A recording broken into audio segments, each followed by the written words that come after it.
Let's bring in Congressman Mark Green, Republican of Tennessee, chairman of the House Homeland Security Committee. He's also on the Foreign Affairs Committee, House Freedom Caucus, and they will be having a hearing tomorrow in McAllen, Texas. Sir, welcome back. How are you? I'm great, Greg. Thanks for having me on. What are the advantages? You're having this hearing in Texas, right there on the border.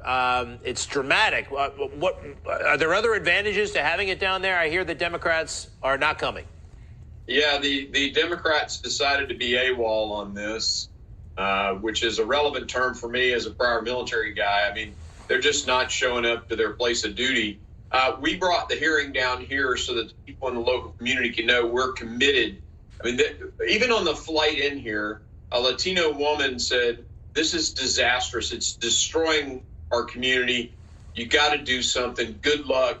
I'm praying for you." That's what I heard on the airplane coming down here. So yeah, we're down to communicate to these folks that we care, that we're listening, that we're going to try to get something done. And of course, to see it firsthand. You can't make good decisions about policy unless you know what's going on. And that means a bird's eye view. That means coming down and looking at it. Well, Joe Biden kind of glanced at it. Remember that phony trip to El Paso, whatever that was about. All right. Yeah. You guys have the House. This is an important hearing. You don't have the Senate. You don't have the presidency. What can you get done? What's something you want to pull off here? Yeah, sure. So I think most importantly, step one is educating the American people. I think there are a lot of people who don't realize that every American is at risk with an open border.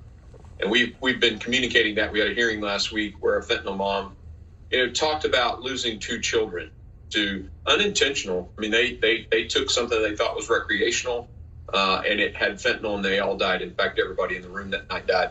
Our president thought it was funny, though. Yeah. It was tragic.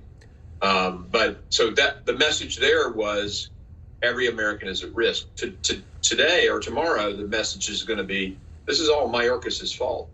And it really is, because it's not more money. I mean, the budget didn't suddenly decrease when the new president came on board.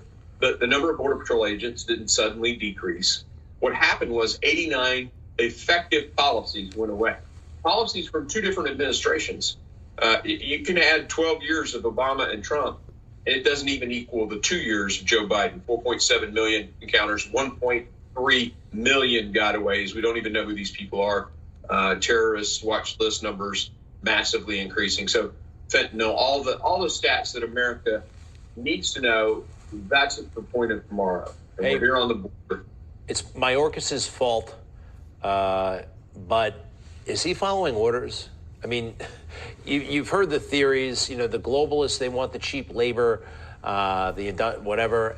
Democrats want the votes. Is he deliberately kind of sabotaging border security efforts? I think there's probably truth to that. What we're going to do is not leave a stone unturned. We're going to try to get to the bottom of exactly why they're doing this. I mean, another contributing factor, Greg, is the State Department has failed to renegotiate the return agreements. So now Border Patrol and ICE, they don't have the agreements to send people back to the country. So this is I think you're on to something. There very possibly is a concerted effort. I mean, I would say there is, right? But we know Mayorkas lied to Congress. We know he's failed as a law enforcement officer, head of DHS, to enforce laws on the books. We know he's facilitating cartel crime. We know there's a massive human cost and dollar cost to this, and we're going to all point it back to Mayorkas. Yeah. And then we'll hand that packet off to to Jim Jordan, and hopefully he impeaches this guy. You guys are great. Keep it up. Counting on you, and good luck. Thank you very much. Congressman Mark Green, Republican of Tennessee. Hearing is tomorrow, right there on the border. Amazing. We'll be right back.